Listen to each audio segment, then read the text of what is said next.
اگر تم نے ان عورتوں کو ایک نگاہ بھی گندی دیکھا، من نظر منکم الی محاسن امرأۃ اجنبیۃ عن شہوۃ صب فی عینیہ الآنق یوم القیامہ، کہ تم میں سے کسی نے اگر کسی غیر عورت کو ایک نگاہ بھی گندی دیکھا ہے، شہوت کے ساتھ دیکھا ہے، تو اسی ایک نگاہ کی سزا میں کل قیامت کے دن تمہاری اسی آنکھ میں کانچ کو پگھلا پگھلا کر داخل کیا جائے۔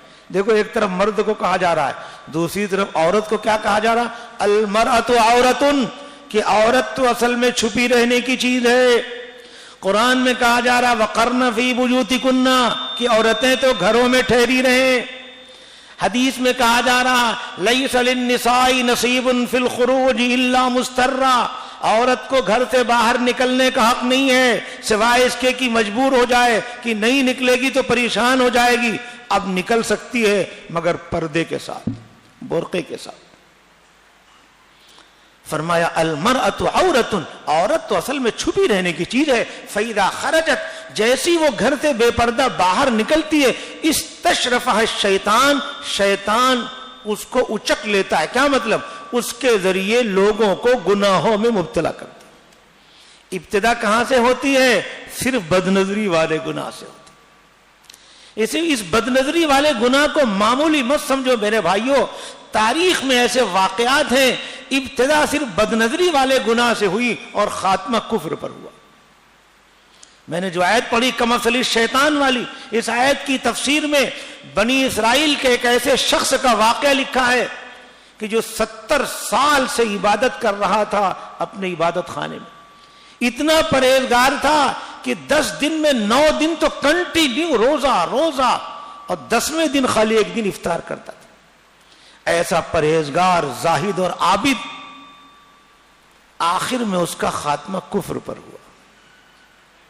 مگر شروعات کہاں سے ہوئی تھی؟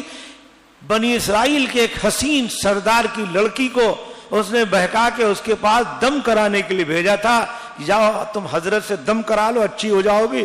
حضرت نے اس کے دیکھنے میں احتیاط سے کام نہیں لیا، بدنظری ہوئی اور پھر دل آگے بڑھتا گیا، بدنظری سے زنا ہوئی، پھر زنا کے بعد جو بچہ ہوا اس کو قتل کروایا، پھر ان کے لیے سولی کا حکم آیا، پھر شیطان نے آ کے پٹی پڑھائی کہ اب تم مجھے سجدہ کر لو تو میں بچنے کی ترکیب بتا دوں گا۔ انہوں نے سجدہ بھی کر لیا، ابھی شیطان نے کہا انی بریء من، میں بری ہوں، کچھ نہیں کر سکتا۔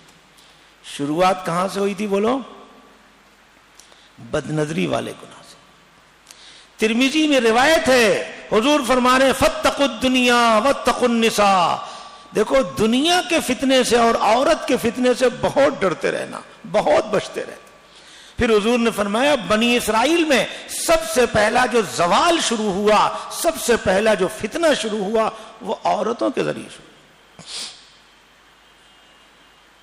میرے بھائیو، ایمان کی عظمت پیدا کرو، ایمان کی قدر و قیمت سمجھو۔ ایمان ایسی بڑی دولت ہے، اگر ادنا درجے کا بھی ایمان کوئی بچا کر لے کر دنیا سے چلا گیا تو اس دنیا سے 10 گنا بڑی جنت ملے گی۔ اس لیے باطل ہمارے آپ کے ایمان پر ڈاکہ ڈالنے کے لیے تلا ہوا، مگر ڈائریکٹ یوں نہیں کہے گا آؤ سجدہ کرو، آؤ بت کو پوجو، لیکن آپ کو پہلے بدنظری کے گناہ میں مبتلا کرے گا، پھر ہوتے ہوتے زنا، بدکاری، پھر مرڈر، قتل، پھر آدمی جب پاگل ہو جاتا ہے، اپنے ہوش و حواس کھو بیٹھتا ہے، پھر پتہ نہیں کون کون سے گناہ کر ڈالتا۔ اسی لیے حضرت شیخ رحمت اللہ علیہ فرماتے ہیں کہ بھائیوں کثرت سے یہ کلمہ پڑھتے رہو اور اسی کلمے پر موت کی اللہ سے دعا مانگتے رہو۔ اس لیے کہ بہت سے لوگ ایسے ہیں آج دنیا میں مسلمانوں کی لسٹ میں ان کا شمار ہے، مگر کل قیامت کے دن وہ کافر اٹھائے جائیں۔ کیوں کافر اٹھائے جائیں گے؟ وہ راز بتایا، کہا گناہوں کی کثرت کی وجہ سے اور تنہائیوں میں حرام کاموں میں مبتلا ہونے کی وجہ سے بعض مرتبہ آخر وقت میں ایمان چھن جاتا ہے اور اس کا خاتمہ کفر پر۔ اللہ تعالی ہم سب کی حفاظت فرمائے۔